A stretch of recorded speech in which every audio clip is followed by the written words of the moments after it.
আমাদের এই যে প্ল্যাটফর্মটা, এটা বাংলা সাহিত্যের কিছু ক্লাসিক বাছাই করা কাহিনী দিয়ে সাজানো। বেসিক্যালি আমাদের একটা ছোট্ট অ্যাটেম্প্ট সেই পুরনো ন্যারেশনের ফিলটাকে ফিরিয়ে আনার। আর জানো তো, আমরা এখানে ন্যারেশনের স্টাইলটা একদম সিম্পল রেখেছি। কোনো ব্যাকগ্রাউন্ড মিউজিক বা সাউন্ড এফেক্টসের কোনো ব্যাপার নেই, জাস্ট শুধু ন্যারেশন। যেন মনে হয় পাশে বসে কেউ আপনাকে শোনাচ্ছে একটা পুরনো দিনের মতো অনুভব। তো আজকে আমরা কোন কাহিনীতে যাব? ছোটবেলার কথা মনে পড়ে? গোয়েন্দা কাহিনী পড়ার সেই এক্সাইটমেন্টটা? ফেলুদা, ব্যোমকেশ আর তাদের সাথেই আরেক দল ছিল, যারা ছিল অলমোস্ট আমাদের বয়সী। স্কুলের ছুটিতে যাদের অ্যাডভেঞ্চারগুলো পড়তাম আমরা। ইয়েস, আমি পাণ্ডব গোয়েন্দার কথা বলছি। বাবলু, বিলু, ভম্বল আর তাদের দুই সঙ্গী পাঁচু আর লাম্বু। এই 5 জনকে নিয়েই তো তাদের দল, পাণ্ডব গোয়েন্দা। আজকে আমরা শুনছি তাদের থার্ড অ্যাডভেঞ্চার। নামটা খুবই ইন্টারেস্টিং, ওয়াগন চুরির অভিযান। জাস্ট ইম্যাজিন, একটা পুরো রেলওয়ে ওয়াগন চুরি হয়ে গেল। কিভাবে? কেন? এটাই তো আসল মিস্ট্রি। আর এই অসাধারণ কাহিনীটা লিখেছেন আমাদের সবার প্রিয় ষষ্ঠীপদ চট্টোপাধ্যায়। তো রেডি তো? ফোনটা সাইলেন্ট করো আর কানটা খোলা রেখে চলে যান সেই পাণ্ডব গোয়েন্দাদের সাথে আরেকটা নতুন রহস্য ভেদ করতে। চলো শুরু করা যাক।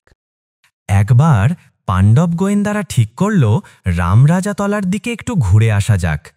জায়গাটা ওদের এলাকা থেকে বেশ খানিকটা দূর, তাই পঞ্চুকে আর সঙ্গে নিল না। রামরাজাতলা জায়গাটা সত্যি সুন্দর। প্রত্যেক বছর রামনবমী থেকে শ্রাবণের শেষ রবিবার পর্যন্ত একটা মেলা বসে ওখানে। সেই মেলা দেখে ওরা গেল পাশের শঙ্কর মঠের দিকে। জায়গাটা বেশ নির্জন। ওরা 5 জন সেই নির্জন জায়গায় একটা পুকুরের ধারে গিয়ে বসল। শোনা যায় আগে নাকি এই পুকুর মাছে ভর্তি ছিল। লোকে মুড়ি ফুলুরি দিত মাছেদের খেতে। এখন শুধু ব্যাঙে ভর্তি। ভম্বল 200 গ্রাম চিনে বাদাম কিনেছিল। সেই বাদাম সবার মধ্যে সমান ভাগে ভাগ করে নিল ওরা। তারপর বসে বসে খুব তাড়িয়ে তাড়িয়ে খেতে লাগল। এমন সময় হঠাৎ অদূরে সশব্দে একটা বোমা ফাটল। আর তারপরই হৈ হৈ করে লোকজন ছুটছে, দোকানপাট সব বন্ধ হয়ে যাচ্ছে। যাকে বলে একটা হুলুস্থুল ব্যাপার। বাবলু ফিসফিস করে বলল, সেরেছে, আজ তো দেখছি বাড়ি ফেরার দফা গয়া। বিলু বলল, এখনই শিওরলি বাস বন্ধ হয়ে যাবে। বাচ্চা বিচ্ছু বেশ ভয় পেয়ে গেল, বলল, কি হবে তাহলে? ঠিক তখনই আবার একটা বোমা ফাটল। কয়েকজন যুবক হঠাৎ একটা ঝোপের ভেতর থেকে পাইপ গান, বন্দুক এইসব নিয়ে কালো পোশাক পরে বেরিয়ে এলো। যেদিকে বোমাটা ফেটেছিল সেই দিক লক্ষ্য করে ঠা ঠা ঠা করে কয়েকটা গুলি ছুড়ল। ওদিক থেকেও গুলির জবাব এলো। বাবলু চাপা গলায় বলল, গতিক সুবিধার নয় বিলু, দুটো দলে মারামারি হচ্ছে, আমরা কোথাও লুকিয়ে পড়ি চল। আর ঠিক সেই মুহূর্তে সব আলো নিভে গেল। চারিদিক খুঁটখুঁটে অন্ধকার। এই ঝামেলার মধ্যে তার কাটাও শুরু হয়ে গেছে, অথবা তার কাটার জন্যই হয়তো এই ঝামেলা। বিলু বলল, সেই ভাল, এখন পালাতে যাওয়াটা বুদ্ধিমানের কাজ হবে না, তার চেয়ে লুকোনোই যাক। যেভাবে গোলাগুলি ছুটছে তাতে যে কোনো মুহূর্তে উদরের পিণ্ডি বুধর ঘাড়ে লেগে যেতে পারে। ভম্বন বলল, তবে আর দেরি নয়, তাড়াতাড়ি আয়। ওরা 5 জন সেই অন্ধকারে মঠের পাশে একটা বাড়িতে গিয়ে ঢুকল। আলো নেই, ভেতরটা ঘন অন্ধকারে ঢাকা। ওরা তাই পা টিপে টিপে একে অপরকে ধরে একটা নিরাপদ আশ্রয় খুঁজতে লাগল। ভম্বল কাঁপা কাঁপা গলায় বলল, এ কোথায় এসে ঢুকলুম রে ভাই, ভূতের বাড়ি নয় তো? বিলু ওকে ধমক দিয়ে বলল, যে বাড়ি হোক সারা শব্দ না দিয়ে চুপচাপ বসে থাক। বাচ্চা বিচ্ছু বলল, কোনো লোকজনও তো নেই। বাবলু বলল, সম্ভবত পোড়ো বাড়ি। এই বলে ওরা একটু একটু করে এগোতে এগোতে হঠাৎ এক জায়গায় এসে থমকে দাঁড়ালো। ওরা দেখল একটা ঘরের ভেতর থেকে ক্ষীণ একটু আলোর রেখা বাইরের দালানে এসে পড়েছে। আর ঘরের ভেতর কারা যেন নিজেদের মধ্যে কথা বলছে। বাবলু গলা নিচু করে বলল, একজন বলছে, অত ভয় করলে চলবে কেন, খুন খারাপির এই তো সময়, আমরা কেটে কুটে রেখে দিয়ে চলে যাব, আর হাঙ্গামাকারীদের ঘাড়ে দোষ চেপে যাবে। মাঝখান থেকে পুলিশের চোখে ধুলো দিয়ে বেকসুর খালাস পেয়ে যাব আমরা। আর একজন বলল, তবে ভাই, প্রথম কোপটা কিন্তু আমিই দেব। আগে প্রত্যেক দিন একটা করে মুন্ড না নামালে রাতে আমার ঘুম হতো না। মানুষ মেরে মেরে হাতে কড়া পড়ে গিয়েছিল, এখন যেন কী রকম ভোঁতা মেরে যাচ্ছি। প্রথমজন বলল, কিন্তু এখনো আসছে না কেন? অপরজন বলল, বোধহয় বুঝে পেরে গেছে, অসম্ভব, আসে যদি আজই শেষ করে দেব। সময়ে না আসাটাই তো চিরঞ্জীব বাবুর স্পেশালিটি। আজকাল আবার সাধু হতে চান, বলেন কিনা এসব পেশা ছেড়ে দেবেন। উনি যে বলছেন এই ডাকাতি ওনার জীবনের শেষ ডাকাতি, আজ বাদে কাল কাজ। কিন্তু আসছেন কই? কোথায় হবে, কি করে, কিভাবে হবে, এসব কি না জানলে হয়? নিজে না আসতে পারলে কাউকে পাঠাতেও তো পারতেন। তার মানেই উনি টের পেয়েছেন ডাকাতি করে ফেরার সময় আমরা ওকে শেষ করে দেব বলে। একটা অন্য গলা শোনা গেল, আর একটু অপেক্ষা করে দেখা যাক, কেউ না কেউ আসতেও তো পারে। তাছাড়া যা দিনকাল পড়েছে তাতে আসা যাওয়ার কোনো গ্যারেন্টি কেউ দিতে পারে না। ঝামেলা তো লেগেই আছে চারিদিকে, সেই জন্যেই হয়তো আসতে পারছে না। দেখা যাক। পাণ্ডব গোয়েন্দারা অবাক হয়ে সব শুনছিল। ভোম্বল চুপি চুপি বলল, এ যে একেবারে বাঘের গুহায় ঢুকেছি রে বাবলু। বাবলু বলল, তাই তো দেখছি। বিলু বলল, ব্যাপারটা সিরিয়াস। বাবলু বলল, রহস্যের গন্ধ পাচ্ছি। তোরা এক কাজ কর, বাইরে বেরিয়ে যা, আমি একা এখানে থেকে যতটা পারি সিচুয়েশনটা বুঝে নি। ভোম্বল বলল, কি করবি তুই? তোরা বাইরে জানা, যা করবার আমি করছি। তবে একটা কথা, যদি আমি বিপদে পড়ি তবে আমি জোরে সিটি দেব, তোরা তখন এদিকে না এসে সোজা থানায় চলে যাবি। বাবলুর কথা মতো আচ্ছা বলে ওরা বাইরে চলে গেল। ওরা বেরোতেই ভেতর থেকে আওয়াজ এলো, কে? বাবলু একটুও না ঘাবড়ে বলল, আমি। ভেতর থেকে একজন বলল, বললুম তো আসবে, নিশ্চয়ই চিরঞ্জীবের লোক। অন্যজন বলল, অন্য কেউ তো হতে পারে। অন্য কে আসতে যাবে? দরজা খুলে গেল। ভেতর থেকে বেরিয়ে এলো ফর্সা লম্বা ন্যাড়া মাথা একটা লোক। লোকটা ঠিক ন্যাড়া নয়, মাথাটা কেশহীন, তেলা, মাকুন্দ যাকে বলে। গোঁফ, দাড়ি, ভুরু কিচ্ছু নেই, যেন ধরের ওপর চোখ, মুখ, নাক, কান বসানো একটা মাংসের তাল। গায়ে ডোরাকাটা নাইলনের গেঞ্জি। লোকটা কর্কশ গলায় বলল, কে তুই? বাবলু সাহস করে বলল, আমি চিরঞ্জীব বাবুর কাছ থেকে আসছি। এত দেরি হলো যে? কি করব, রাস্তায় খুব গোলমাল, তাই বলে এত দেরি? এই তো লাইনের ওপারেই বাড়ি, 2 মিনিটসের পথও নয়। উনি নিজেই বা এলেন না কেন তা জানি না, তবে উনি বললেন চারিদিকে খুব পুলিশের উপদ্রব, যেখানে সেখানে বোমা ফাটছে, যদি কিছু হয়ে যায় তাই আমাকে পাঠালেন। কাল কোথায় যেন যেতে হবে সে সম্বন্ধে একটু লিখে দিন। ন্যাড়া মাথা লোকটা বলল, দিচ্ছি, কিন্তু তুই চিরঞ্জীব বাবুর কে? কেউ নই, এই পাড়াতেই থাকি। আমাকে উনি বললেন এই খবরটা এখান থেকে নিয়ে যেতে পারলেই 5টা টাকা দেবেন। ন্যাড়া মাথা বলল, ঠিক আছে, তুই দাঁড়া, আমি এক্ষুনি সব লিখে দিচ্ছি। বাবলু অন্ধকারেই দাঁড়িয়ে রইল, একবারও ভেতরে ঢোকার চেষ্টা করল না। ভেতরে ঢুকলেই আলোতে ওরা মুখ দেখতে পাবে, আর তাহলে পরে দেখা হলে চট করে চিনা ফেলবে। একটু পরেই ন্যাড়া মাথা ওর হাতে চিঠিটা ধরিয়ে দিল। বাবলুও চিঠি পাওয়া মাত্র সেটা নিয়ে উধাও হয়ে গেল। বাইরে এসে দেখল বিলু, ভোম্বল, বাচ্চু বিচ্ছু সবাই খুব টেনশন নিয়ে ওর জন্য অপেক্ষা করছে। বাবলুকে দেখেই বিলু বলল, কি করে এলি বাবলু? এখন কথা বলার সময় নয়, কেটে পড়ি চল, কাল সকালে দেখা করিস। ওরা ফিরে পড়ল। পরদিন সকালে ন্যাড়া মাথার দেওয়া চিঠিটা নিয়ে পাণ্ডব গোয়েন্দারা আলোচনায় বসল। চিঠিতে যা লেখা ছিল তা হলো এই, প্রিয় চিরঞ্জীব বাবু, আপনি আমাদের হয়ে আর কাজ করতে চাইছেন না, এটা খুবই দুঃখের কথা। যাই হোক, এসব কাজ কাউকে দিয়ে তার ইচ্ছার বিরুদ্ধে জোর করে করাতে গেলে বিপদ বাড়ে, কাজেই আমরাও আর আপনাকে চাই না।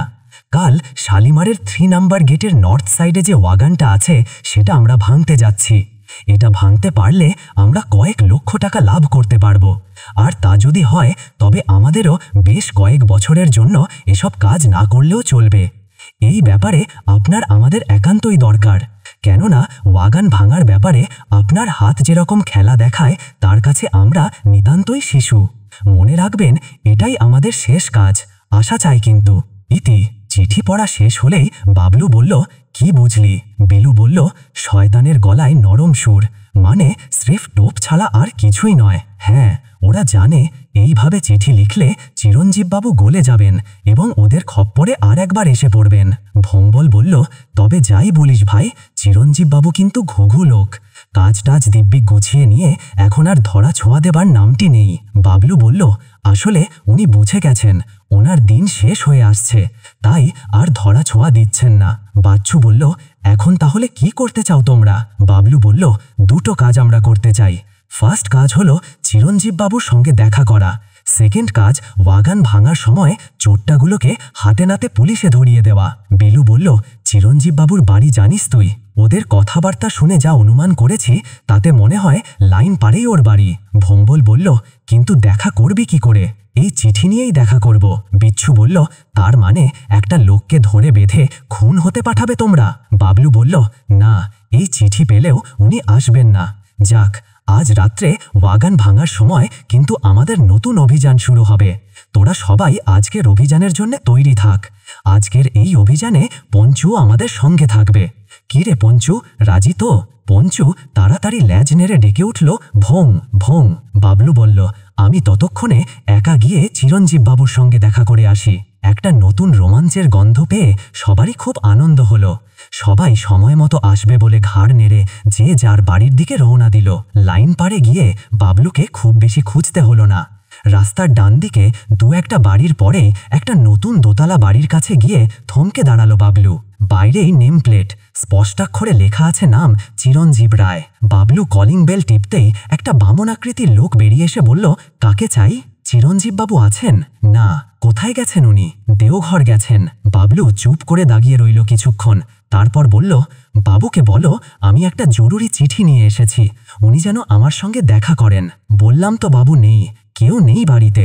আছেন, উনি যে পর্দাটার আড়ালে লুকিয়ে আছেন তার তলা দিয়ে ওর জুতো পরা পা দেখা যাচ্ছে। তাছাড়া চুরুটের ধোঁয়াও ভেসে আসছে এদিকে, অথবা গন্ধও পাচ্ছি এখনো।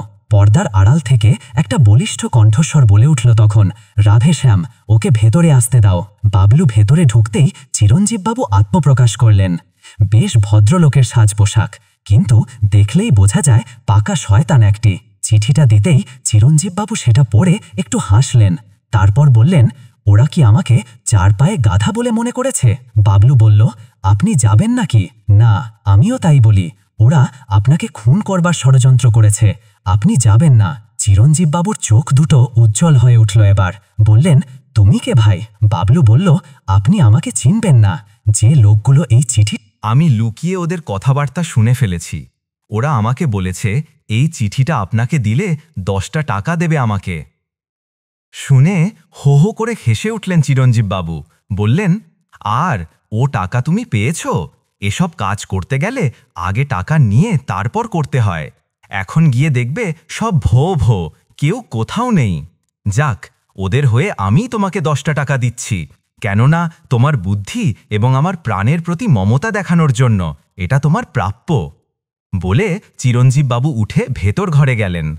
তারই মধ্যে বাবলু চারদিকে একবার ওর ধূর্ত নজর বুলিয়ে নিল। এই ঘরের লাগোয়া একটা ঘর রয়েছে, সেটা এই দিনের বেলাতেও অন্ধকার। ঘরের এক কোণে একটা টর্চ রয়েছে, সেটা জেলে ঘরের ভেতর ফেলতেই এক জায়গায় দুটো বন্দুক আর একটা রিভলভার দেখতে পেল। চিরঞ্জীববাবু এরই মধ্যে কখন যে বাবলুর পিছনে এসে দাঁড়িয়েছিলেন বাবলু তার টেরও পায়নি। উনি গম্ভীর গলায় বললেন, ওগুলো আমার আত্মরক্ষার জিনিস, ওতে নজর দিও না। এই নাও টাকা, যাও, চলে যাও। বাবলু টাকা নিয়ে চলে এলো, আর আসবার সময় এক অন্ধ ভিখারিকে টাকাটা দিয়ে দিল। শালিমারের গঙ্গার ধার থেকে এক গাদা রেললাইন সোজা পশ্চিমে পদ্মপুকুর হয়ে সাঁতরাগাছিতে পৌঁছেছে। এই লাইনেরই 3 নাম্বার গেটের সামনে শেষ বিকেলে পাণ্ডব গোয়েন্দারা এসে দাঁড়ালো। এখন শ্রাবণ মাস, আকাশ মেঘাচ্ছন্ন, তবুও ওরা পিছিয়ে যাওয়ার পাত্র নয়। দেখতে দেখতে বিকেল গড়িয়ে সন্ধে হলো, আর সন্ধে হওয়ার সঙ্গে সঙ্গেই কনকনে ঠান্ডা বাতাস বইতে শুরু করল, হু হু করে। বিলু বলল, এমন হবে জানলে আসতুম না, অথচ এরকম একটা অ্যাডভেঞ্চার ছেড়ে দিতেও মন কেমন করছে। ভোম্বল বলল, এই দুর্যোগে কি আসবে ওরা?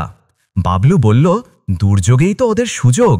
চোর, ডাকাত, ওয়াগন ব্রেকাররা তো এই সব দুর্যোগের জন্যই অপেক্ষা করে। এমন সময় আচমকা বিদ্যুতের চাবুক হেনে সশব্দে মেঘগর্জন হল, আর সঙ্গে সঙ্গে ভোঁ ভোঁ করে 2-3 জন লোকের দিকে ক্ষিপ্র বেগে ছুটে গেল পঞ্চু। বাবলু দৌড়ে গিয়ে ধরে ফেলল পঞ্চুকে। চারদিকে তখন অন্ধকার নেমে এসেছে, তবুও ইয়ার্ডের আলোয় বাবলু দেখল সেই ন্যাড়া মাথা লোকটা এবং তার সঙ্গে আরও যে দুজন লোক ছিল তারা প্রাণপণে ছুটছে। বাবলু পঞ্চুকে ধরতেই লোকগুলো ফিরে এলো। ফিরে এসে ন্যাড়া মাথা রীতিমতো ধমকের সুরেই বাবলুকে বলল, এই খোকা, এমন সন্ধ্যের সময় তুমি এখানে কি করছো? বাবলু ভাবল লোকটা বুঝি চিনে ফেলবে ওকে, কিন্তু না, লোকটা চিনতেই পারল না। চিনবেই বা কি করে? কাল তো ভালো করে মুখও দেখেনি ওর। বাবলু বলল, আমরা এখানে গঙ্গার ধারে বেড়াতে এসেছি। তুমি আমাদের দিকে কুকুর লেলিয়ে দিলে কেন? চোখের মাথা খেয়েছেন নাকি? ও তো এমনি চোর মনে করে তেড়ে গেছে। বলা মাত্রই ফোঁস করে উঠল ন্যাড়া মাথা, আমরা চোর? আপনারা কি তা আপনারাই জানেন। ন্যাড়া মাথা এবার কটমট করে তাকাতে লাগলো বাবলুর দিকে। সঙ্গী দুজনও রাগে ফুলতে লাগল। ততক্ষণে বিলু, ভোম্বল, বাচ্চু, বিচ্ছুও এসে পড়েছে। ন্যাড়া মাথা বলল, এরা কারা? আমার বন্ধু।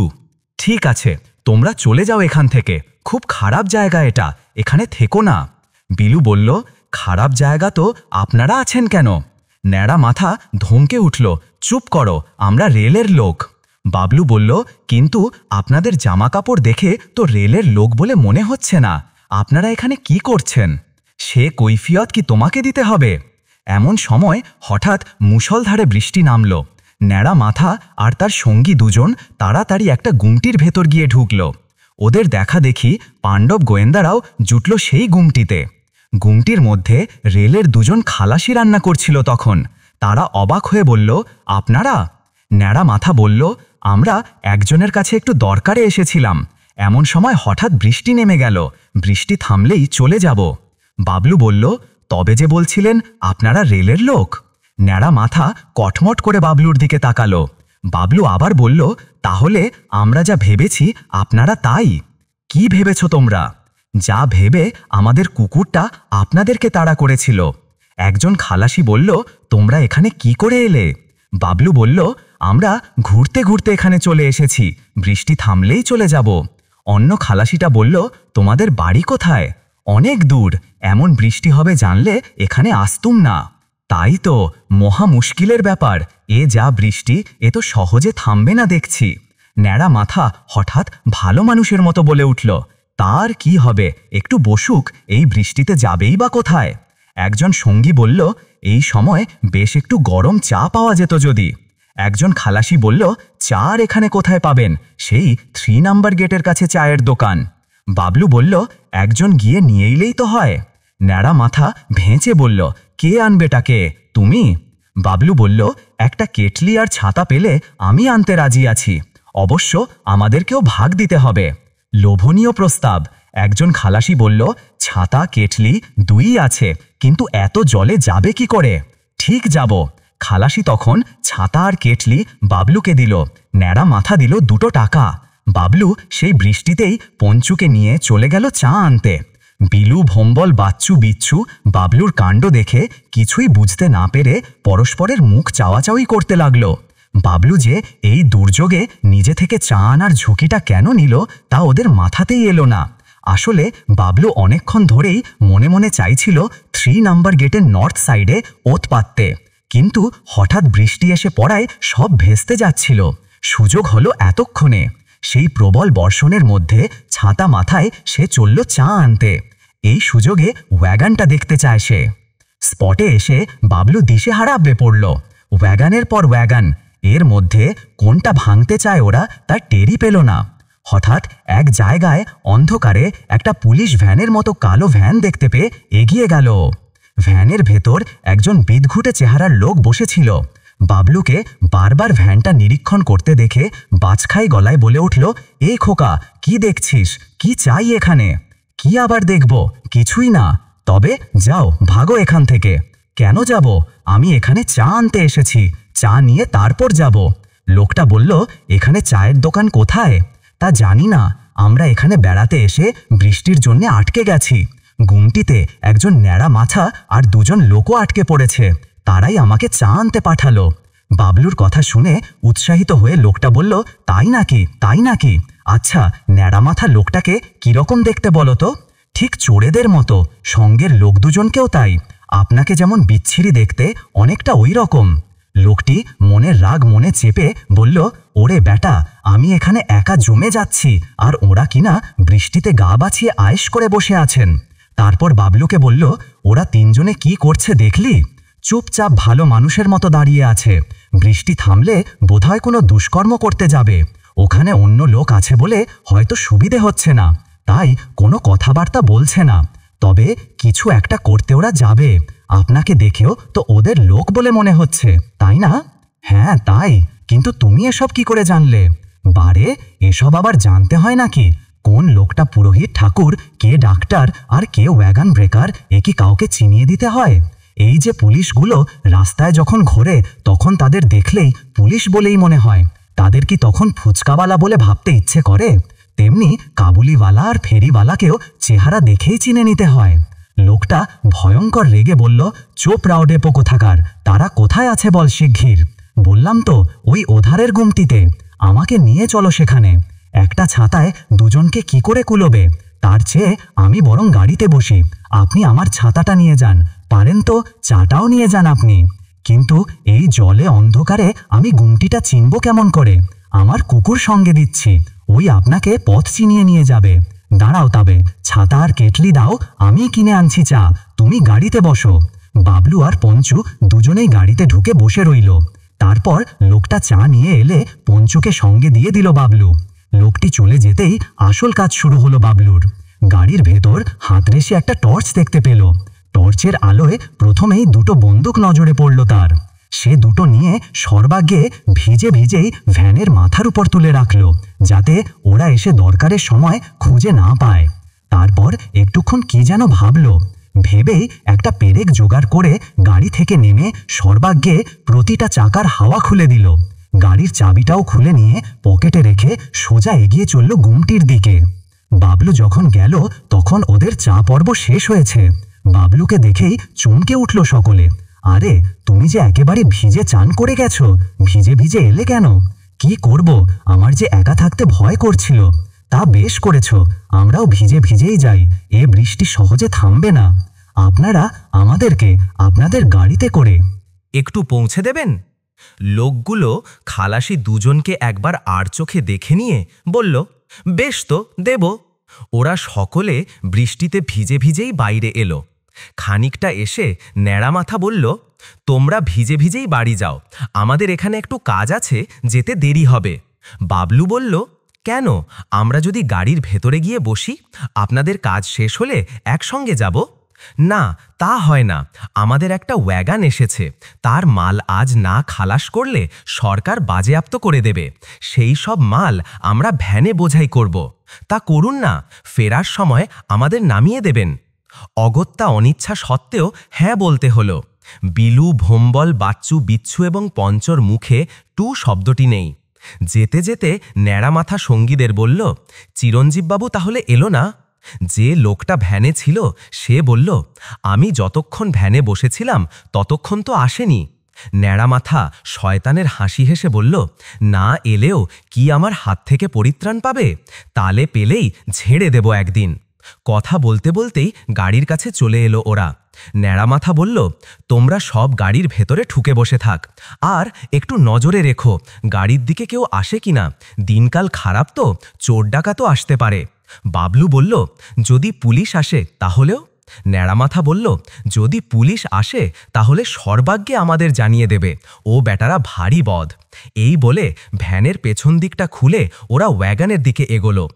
একটা ওয়াগন পাশেই শান্টিং লাইনে দাঁড় করানো ছিল। ওরা সেটাকে ভাঙবার জন্যে অনেক কসরত করতে লাগলো। এমন সময় হঠাৎ বিলু চেঁচিয়ে উঠল, পুলিশ, পুলিশ! যেই না চেঁচানো, লোকগুলো যেন ম্যাজিকের মতো উবে গেল। তারপর প্রায় 20 মিনিট বাদে আবার এসে হাজির হলো। ন্যাড়ামাথা তো বিলুকে এই মারে কি সেই মারে। আর একজন বলল, কেন তামাশা করছো ভাই আমাদের সঙ্গে? তার চেয়ে চুপচাপ বসে থাক, আমরা যাবার সময় কিছু টাকা দিয়ে যাব তোমাদের। তোমরা বেশটি করে কোনো হোটেলে ঢুকে মুরগির মাংস আর পাউরুটি পেট ভরে খেয়ে নিও। এই বলে ওরা আবার কাজ করতে চলে গেল। ওরা যখন নিশ্চিন্ত মনে কাজ করছে, বাবলু তখন বিলুকে বলল, তুই এবার একটু ম্যানেজ কর, আমি ততক্ষণে পঞ্চুকে নিয়ে কোথাও গিয়ে চট করে থানায় একটা ফোন করে আসি। তাহলেও কোনো অসুবিধে হবে না, কোনো রকমেই মাল নিয়ে পালাতে পারবে না বাছাধনরা। গাড়ির চাবি আমার কাছে, তাছাড়া চাকারও হাওয়া খুলে দিয়েছি। এই বলে বাবলু চলে গেল। বেশি দূর যেতে হলো না, একটা পাবলিক টেলিফোনে রিং করে সব কথা পুলিশকে জানিয়ে ফিরে এলো সে। ফিরে যখন এলো তখন ভ্যান বোঝাই হয়ে গেছে, ন্যাড়া মাথার দলও তখন ফিরে আসছে মনের আনন্দে। নির্বিঘ্নে কাজ হয়ে গেছে, তাই খুব খুশি ওরা। বাবলুর বুক তো ধড়াস করে উঠল ওদের বুকও। গাড়িতে উঠে স্টার্ট দিতে গিয়েই একজন বলল, এই রে, সর্বনাশ হয়েছে। এই শয়তান ছেলেমেয়েগুলো সেই থেকে ঘটর ঘটর করছিল, দিয়েছে চাবিটাকে ফেলে। ন্যাড়া মাথা আঁতকে উঠে বলল, সে কি? আর সে কি, খোঁজ। সেই অন্ধকারে বৃষ্টিতে টর্চের আলোয় দারুণ খোঁজাখুঁজি শুরু হয়ে গেল। ন্যাড়া মাথা বাবলুর চুলের মুঠি ধরে বলল, চাবি তুই নিয়েছিস, বল শীঘ্রই চাবি কোথায়? ন্যাড়া মাথা বাবলুকে ছাড়তেই বাবলু পকেট থেকে চাবিটা বার করে অন্ধকারের দিকে ছুঁড়ে দিয়ে বলল, ওই ফেলে দিয়েছি, কুড়িয়ে নাও। বলেই ন্যাড়া মাথার কাছ থেকে খানিকটা তফাতে সরে এসে চেঁচাতে লাগল, লিও, পঞ্চু লিও, কামড়ে ছিঁড়ে দে সব কটাকে। বাবলু নির্দেশ পাওয়া মাত্রই পঞ্চু ভোঁ ভোঁ করে তেড়ে গেল। ন্যাড়া মাথা তখন এক লাফে একটা লাইট পোস্টের অর্ধেক ওপরে।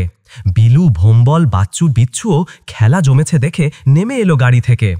এমন সময় হঠাৎ একটা জোরালো আলো এসে পড়ল সকলের মুখের ওপর। পুলিশ, একজন দারোগা এবং 7 জন পুলিশ রিভলভার বন্দুক উঁচিয়ে এগিয়ে এলো ওদের দিকে। Hands up. বাবলু পঞ্চুকে দেখে নিল। ন্যাড়া মাথা এবং বাকি 3 জন হাত ওপরে উঁচিয়ে এগিয়ে এলো ধরা দিতে। পুলিশের লোকেরা প্রত্যেককে অ্যারেস্ট করল। অ্যারেস্ট করে নিজেদের গাড়িতে উঠিয়ে এমনভাবে বেঁধে রাখল যাতে পালাতে না পারে। পুলিশের একজন লোক ন্যাড়া মাথাদের ভ্যানে বসে গাড়ি স্টার্ট দিতে গেল। বাবলু বলল, চাবিটা আমি ফেলে দিয়েছি স্যার। দারোগাবাবু বললেন, তোরা কে রে? কোথায় ফেলেছিস চাবি? নিয়ে আয় শীঘ্রই। বাবলু অত্যন্ত মর্মাহত হল এই নতুন দারোগার কথায়। তবুও ও পঞ্চুর সাহায্যে চাবিটা কুড়িয়ে এনে দিতেই দারোগাবাবু বললেন, যা সব, ঘরের ছেলে ঘরে যা। এইটুকু বয়সেই বখাটে মেরে গেলে ভবিষ্যতে করবি কি? লেখাপড়া করগে যা। পাণ্ডব গোয়েন্দাদের চোখে যেন জল এসে গেল। বিলু বলল, এরকম অপমান আমরা কখনো হইনি। ওদিকে দারোগাবাবু নিজেই তখন চাবি ঘুরিয়ে গাড়িতে স্টার্ট দিলেন। কিন্তু এ কি, গাড়ি চলে না কেন? একজন পুলিশ চেঁচিয়ে উঠল, আরে একটা চাকারও যে হাওয়া নেই, মনে হয় এই ছেলেমেয়েগুলোই দিয়েছে 12টা বাজিয়ে। ওরা তখন অপর গাড়িটার সাহায্যে এই গাড়িটাকে বেঁধে কোনো রকমে নিয়ে যাবার চেষ্টা করতে লাগল। অপমানিত পাণ্ডব গোয়েন্দারা অযথার দাঁড়িয়ে না থেকে ম্লান মুখে ফিরে এলো। কিছু পথ আসার পরই অন্য একটি পুলিশ ভ্যান এসে ওদের সামনে হর্ন বাজিয়ে থামল। ভ্যানের ভেতর ওদের পরিচিত দারোগাবাবু ছিলেন। বললেন, কি হলো, ফিরে আসছো যে তোমরা? ওদের খবর কি? বাবলু বলল, ফিরে আসবো না তো কি করব স্যার? এমন লোকদের পাঠিয়েছেন আপনি যে তারা এসে অপমান করেই তাড়িয়ে দিল আমাদের। সে কি, আমরা তো কোনো লোক পাঠাইনি। তোমার ফোন পেয়ে এই তো সবে আসছি, নিশ্চয়ই কোনো গোলমাল হয়েছে। চলো দেখি, তোমাদের তাড়িয়ে দেবে এমন সাধ্য কার? হেডলাইট নিভিয়ে ভ্যানটা একটু এগিয়ে এসে থেমে দাঁড়ালো এক জায়গায়। তারপর এক ঝাঁক পুলিশ নির্দেশ মতো বেরিয়ে এসে চুপচারে বাবলুদের সঙ্গে এগিয়ে চলল। দূর থেকে অন্ধকারেও বোঝা গেল ইয়ার্ডের গায়ে পাবলিক রোডের ওপর কারা যেন একটা গাড়ির সঙ্গে আর একটা গাড়িকে বেঁধে টানতে টানতে আনছে। দারোগাবাবু টর্চ জেলে এগিয়ে গেলেন। চারদিক থেকে পুলিশ এসে ঘিরে ফেলল গাড়ি দুটোকে। গাড়ির ভেতর থেকে বাবলুদের যারা অপমান করেছিল সেই পুলিশগুলো নেমে এলো। অপর পক্ষের দারোগাবাবু হাসতে হাসতে এসে বললেন, নমস্কার স্যার, গোটা কতক ওয়াগন ব্রেকারকে হাতে নাতে ধরে ফেলেছি আজ। তুলে নিন আপনার ভ্যানে, আমার দায়িত্ব শেষ। বলে নিজের পুলিশদের বললেন, ওহে চলো সব, এখানকার দারোগাবাবু এসে গেছেন। ওরা ন্যাড়া মাথা এবং তার 3 সঙ্গীকে নামিয়ে দিল। বাবলুদের দারোগাবাবু অপর পক্ষের দারোগাকে বললেন, কে আপনি? আপনাকে তো চিনলাম না ঠিক। আজ্ঞে, আমি জগাছা থানার দারোগা। যেই না বলা, দারোগাবাবু অমনি তার পেটের কাছে রিভলভার ঠেকিয়ে বললেন, ধাপ্পা দেবার জায়গা পাওনি বাছাধন? জগাছা থানার দারোগা আমার দীর্ঘদিনের বন্ধু, বল তুই কে? বলেই ঠাস করে এক চড়। যেই না মারা, অমনি নকল গোঁফ দাড়ি খুলে গেল সব। বন্ধ ন্যাড়া মাথা তখন চিৎকার করে উঠল, এ কি চিরঞ্জীব বাবু, তুমি আবার আগুন নিয়ে খেলতে এসেছিলে? বিশ্বাসঘাতক! বলেই দারোগা বাবুকে বলল, স্যার, আপনি আমাকে ফাঁসি কাঠে ঝোলান, তাতে আমার কোনো দুঃখ নেই, কিন্তু মরবার আগে আমার একটা আশা অন্তত মেটান। আমাকে দয়া করে 5 মিনিটসের জন্য মুক্তি দিন, আমি নিজে হাতে ওকে খুন করি। তারপর বাবলুর দিকে তাকিয়ে বলল, ভাইটি, তোমাদের যে কি বলে ধন্যবাদ দেব তা ভেবে পাচ্ছি না। এতক্ষণ পুলিশের হাতে ধরা পড়েছি দেখে মনে মনে তোমাদের মুন্ডপাত করছিলাম। এখন তোমাদের জন্যে আমাদের 3 জনেরই শত্রু ধরা পড়ল বলে তোমাদের আমি প্রাণ ভরে অভিনন্দন জানাচ্ছি। তোমরা যুগ যুগ জিও। এমন নাটক পাণ্ডব গোয়েন্দারা আগে কখনো দেখেনি, তাই একেবারে হতবাক হয়ে গেল। সত্যিকারের পুলিশের হাতে নকল পুলিশ সমেত দুর্বৃত্তরা প্রত্যেকেই গ্রেফতার বরণ করল। ইতিমধ্যে বৃষ্টি যে কখন কেমে গিয়েছিল তা ওদের খেয়ালই নেই। ওরা ফিরে আসবার সময় দারুণ আনন্দে চেঁচিয়ে উঠল বিলু, 3 চিয়ার্স ফর পাণ্ডব গোয়েন্দা। সবাই সমস্বরে বলল, হিপ হিপ হুররে। পঞ্চু ওর ভাষাতেই ডেকে উঠল, ভৌ ভৌ ভৌ। তাহলে শেষ হলো পাণ্ডব গোয়েন্দার আরেকটা এক্সাইটিং অভিযান, ভ্যাগন চুরির অভিযান। স্বস্তিপাদা চট্টোপাধ্যায়ের লেখা। মনে পড়লে এখনও কেমন একটা গুজ বাম্পস হয়, তাই না? বাবলু, বিলু, ভম্বল আর ওদের 2 ছোট্ট সঙ্গী বাছু আর বিচ্ছু। ছোটবেলায় যখন পড়তাম মনে হতো যেন ওদের সঙ্গে আমিও ঘুরঘুর করছি ওই হাওড়ার গলিতে বা কোনো একটা অজানা স্টেশনের প্ল্যাটফর্মে। ওই যে একটা রহস্যর গন্ধ, একটা অ্যাডভেঞ্চারের ফিলিং, কোথায় যেন সেটা হারিয়ে গেছিল এতদিন। আপনারা যে এত মন দিয়ে শুনলেন, এর জন্য সত্যি মন থেকে ধন্যবাদ। আমরা তো একটা খুব ছোট্ট নতুন চ্যানেল, জাস্ট গ্রো করছি। আমাদের উদ্দেশ্যটা খুব সিম্পল, এই যে আমাদের চাইল্ডহুড অ্যান্ড মেমোরিজ, এই যে আনন্দগুলো, সেগুলো আপনাদের কাছে আবার নতুন করে পৌঁছে দেওয়া। এই ডিজিটালের ভিড়ে যেন এই কাহিনীগুলো হারিয়ে না যায়। তাই যদি আমাদের এই প্রয়াস, এই কাজ আপনাদের একটুও ভালো লেগে থাকে, তাহলে আপনাদের সাপোর্টটা আমাদের জন্য খুব খুব ইম্পর্ট্যান্ট। আপনাদের একটা লাইক বা চ্যানেলটাকে সাবস্ক্রাইব করে আমাদের পাশে থাকা, এটা আমাদের আরও ভালো কাজ করার জন্য অনেক ইন্সপিরেশন দেয়, মনের জোরটা বেড়ে যায়।